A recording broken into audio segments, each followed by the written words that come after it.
चांद की धरती पर पहला कदम रखने वाले नील आर्मस्ट्रॉन्ग के बारे में तो सारी दुनिया जानती है, परंतु चांद की धरती पर दूसरा कदम रखने वाले व्यक्ति के बारे में बहुत कम लोग ही जानते हैं।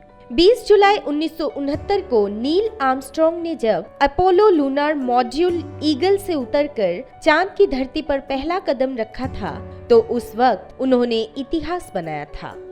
इसके अलावा अंतरिक्ष में अमेरिका को रूस के कहीं आगे लाकर खड़ा कर दिया था। इसके कुछ देर बाद बज एल्ड्रिन चांद की धरती पर उतरे थे। बज एल्ड्रिन ही दूसरे व्यक्ति थे जिन्होंने चांद की धरती पर दूसरा कदम रखा था। अपोलो में सवार तीसरे अंतरिक्ष यात्री माइकल कॉलिंग्स यान में ही मौजूद थे। आर्मस्ट्रॉन्ग और एल्ड्रिन ने चांद की धरती पर करीब 21 घंटे और 31 मिनट बिताए थे, जो हमेशा के लिए इतिहास में दर्ज हो गए। इस ऐतिहासिक क्षण का सीधा प्रसारण दुनिया के 33 देशों में किया गया था।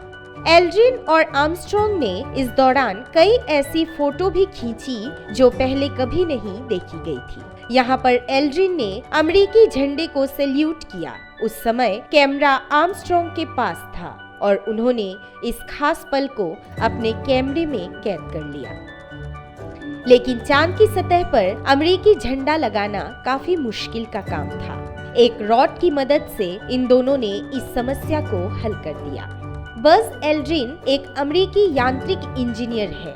वे संयुक्त राज्य की एयरफोर्स के सेवानिवृत्त पायलट थे। साथ ही वे एक अंतरिक्ष यात्री भी थे। वे अपोलो 11 के लूनर मॉड्यूल पायलट थे। यह अंतरिक्ष यात्रा के इतिहास का पहला यान था जिसने मानव के साथ चांद पर कदम रखा था। 20 जुलाई 1969 को वे दूसरे इंसान थे जिन्होंने चांद की धरती पर कदम रखा। उनसे पहले मिशन के कमांडर नील आर्मस्ट्रॉन्ग ने चांद की धरती पर कदम रखा था।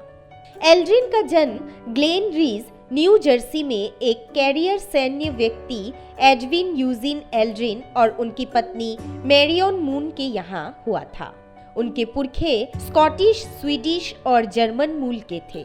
1946 में मोंटक्लेयर हाई स्कूल में स्नातक होने के बाद एल्ड्रिन को मैसाचुसेट्स इंस्टीट्यूट ऑफ टेक्नोलॉजी से पूर्ण छात्रवृत्ति की पेशकश प्राप्त हुई थी और वे वेस्ट पॉइंट पर यूएस मिलिट्री एकेडमी चले गए। उनका उपनाम बज बचपन में ही पड़ गया था। उनकी दो बड़ी बहनें उन्हें ब्रदर की जगह बजर कहकर पुकारती थी। यही नाम छोटा होकर बज बन गया। एल्ड्रिन ने 1979 में इसे कानूनी तौर पर अपना पहला नाम बना लिया। एल्ड्रिन को अक्टूबर 1963 में नासा अंतरिक्ष यात्रियों के तीसरे समूह के एक हिस्से के रूप में चयनित किया गया। पायलट अनुभव की जांच की आवश्यकता नहीं थी, इसलिए वे एक पहले चयन के लिए योग्य थे। 20 जुलाई 1969 को वे चांद पर कदम रखने वाले दूसरे अंतरिक्ष यात्री बने। वे अंतरिक्ष में चलने वाले पहले यात्री थे।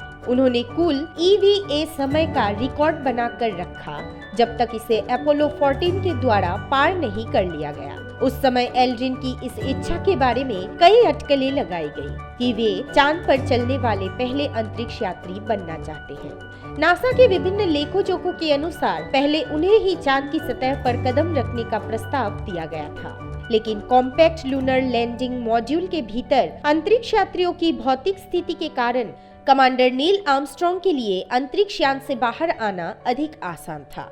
साथ ही नासा चाहता था कि एक नागरिक चांद की सतह पर अपना पहला कदम रखे, जो कि आर्मस्ट्रॉन्ग थे। नासा छोड़ने के बाद एल्ड्रिन को एडवर्ड एयरफोर्स बेस, कैलिफोर्निया में US Air Force test pilot school के कमांडेंट के रूप में नियुक्त किया गया। मार्च 1972 में एल्ड्रिन 21 साल की सेवा के बाद अपनी सक्रिय ड्यूटी से सेवानिवृत्त हो गए। वे फिर से एयरफोर्स में लौट आए और प्रबंधन का पद संभाल लिया, परंतु उनकी व्यक्तिगत समस्याओं ने उनके कैरियर को प्रभावित किया। उनकी जीवनी रिटर्न टू अर्थ को 1973 में प्रकाशित किया गया और मैग्निफिकेंट डेसोलेशन को 2009 में प्रकाशित किया गया। एल्ड्रिन ने 3 बार शादी की। जो आर्चर से, जिससे उनके 3 बच्चे हैं, जेम्स, जेनिस और एंड्रू।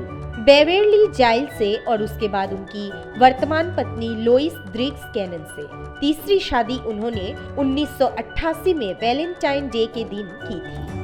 अवसाद और शराब के खिलाफ उनकी लड़ाई को हाल ही में मैग्निफिकेंट डेसोलेशन में लिखा गया है। एल्ड्रिन सक्रियता से रिपब्लिकन पार्टी के समर्थक हैं। वे कांग्रेस के जीओपी सदस्यों के लिए वित्त पोषण में मदद करते हैं। 2007 में एल्ड्रिन ने टाइम मैगजीन को बताया कि उन्होंने हाल ही में फेस लिफ्ट कराया है।